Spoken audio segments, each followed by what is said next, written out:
அன்பானவர்களே, அன்பு வணக்கங்கள். இறந்தவர் மறுபிறப்புக்கு பின்பும்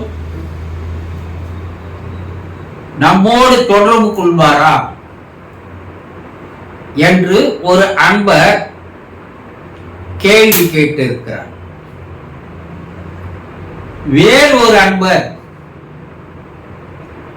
இறந்தவர்கள் மறுபிறப்பு எடுத்து விட்டாலும் கூட நம்மை பற்றிய நினைவுகள் அவருக்கு இருக்குமா என்று ஒரு கேள்வி கேட்டிருக்கிறார்.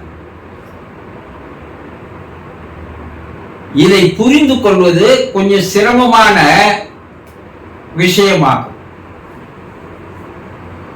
ஒரு மனிதனுடைய மனத்தினுடைய இயல்பு, அதனுடைய செயல்பாடு, இதை யார் சரியாக தெரிந்து கொள்கிறார்களோ அவர்களுக்கு இதை பற்றிய சந்தேகங்கள் வராது. ஒருவர் பிறந்தவுடன் 5 வயதிற்கு மேல்தான் அவருடைய மனமானது வேலை செய்கிறது. 5 வயசு வரைக்கும் அந்த குழந்தையா இருக்கும்போது மனம் என்பது வேலை செய்வதில்லை. நாளைக்கு நம்ம எங்க போக போறோம், நாளைக்கு என்ன செய்ய போறோம், சாயங்காலம் எங்க போக போறோம், அதை பற்றி எல்லாம் 3 வயது குழந்தைகளுக்கு தெரியாது. ஏன்னா அங்க மனம் வேலை செய்யல. மனம் எப்போது வேலை செய்ய ஆரம்பிக்கிறது என்றால் 5 வயதிற்கு மேல்தான் வேலை செய்ய ஆரம்பிக்கிறது என்று விஞ்ஞானிகள் கண்டுபிடித்து கூறுகிறார்கள், மனவியல் அறிஞர்கள். இந்த 5 வயசிலிருந்து சாகர காலம் வரைக்கும், அந்த கடைசி வினாடி வரைக்கும் அந்த மனம் வேலை செய்து கொண்டே இருக்கிறது. பார்த்தது, பேசியது, பழகியது, அனுபவித்தது என்று இந்த 5 புலன்கள் செய்கின்ற செயல்களை எல்லாம் அது என்ன பண்ணுதுன்னா பதிவு செய்து வைத்துக் கொள்கிறது. அந்த மனசுல அதெல்லாம் இருக்குது.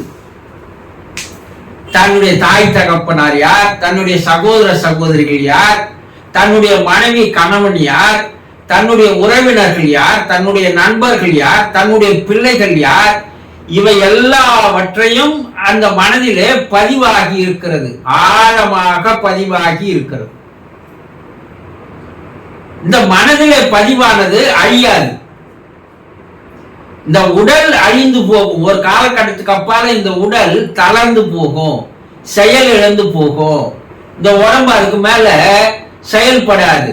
அதனால இந்த உடம்பு இனிமேல் நமக்கு உபயோகப்படாது, பயன்படாது, இந்த வண்டி இதுக்கு மேல ஓடாது என்று உயிருக்கு, ஆன்மாவுக்கு தெரிந்து போகிறது.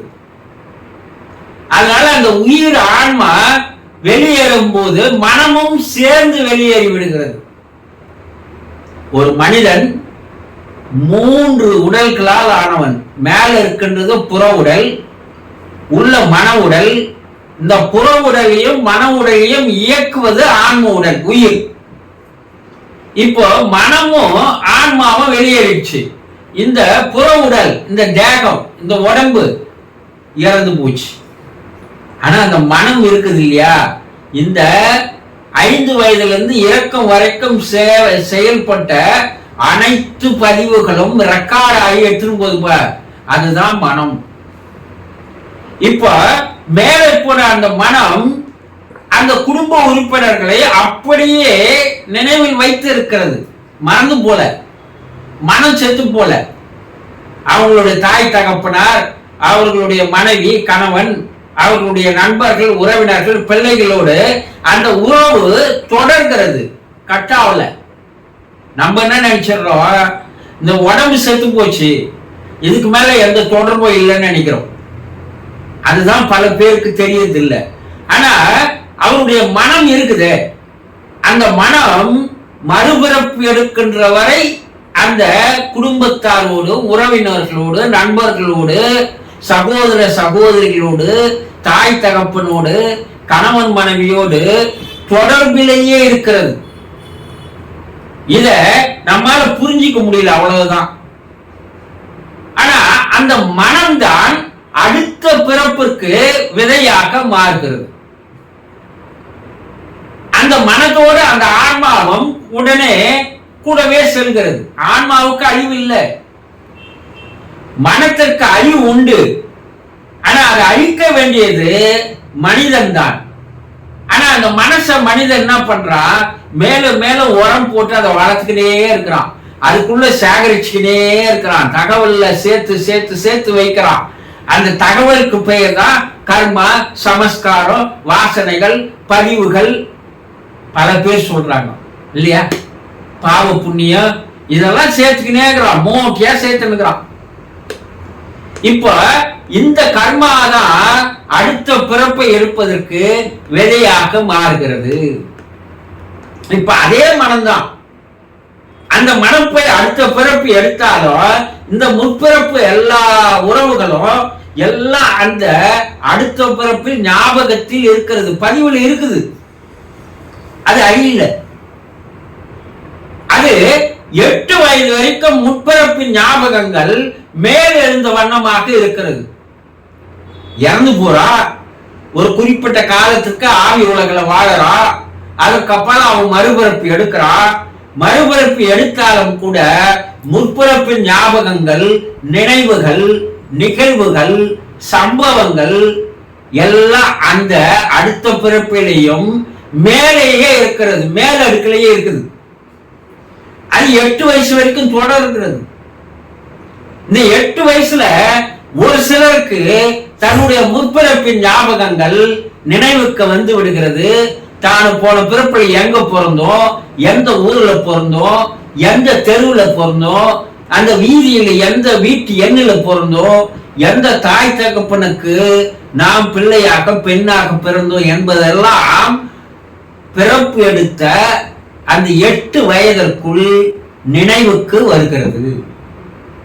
பல்வேறு சம்பவங்கள் உலக அளவுல நிரூபிக்கப்பட்டு இருக்கிறது. இது பொய் அல்ல, கற்பனை அல்ல, கதை அல்ல, நிரூபிக்கப்பட்ட உண்மைகள்.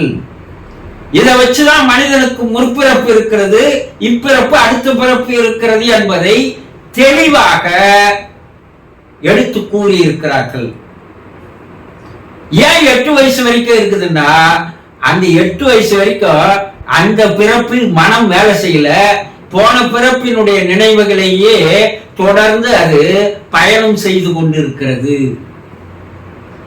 8 வயசு வரைக்கும் ஒரு சிலருக்கு ஞாபகம் வந்துடுது, அவங்க சொல்லிடுறாங்க. போய் நேர்ல போய் பார்த்தா அது 100% உண்மையா இருக்குது.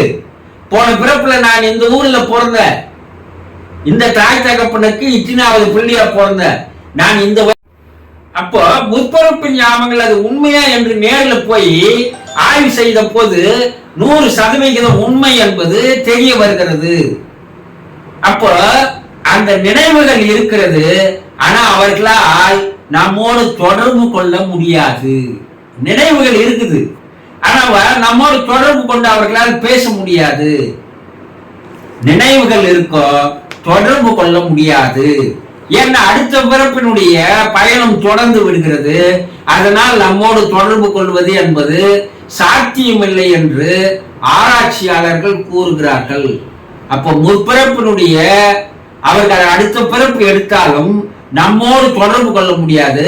ஆனால் நம்மை பற்றி நினைவுகள் அவர்களுக்கு இருந்து கொண்டிருக்கிறது. 8 வயது வரைக்கும் இருக்குது. அதுக்கப்புறம் அது மனதினுடைய அடி ஆழத்தில் போய் தங்கி விடுகிறது. அடுத்த பிறப்பினுடைய பயணம் தொடர்கிறது. புரிந்து கொண்டிருக்கலாம்? சந்தோஷம்.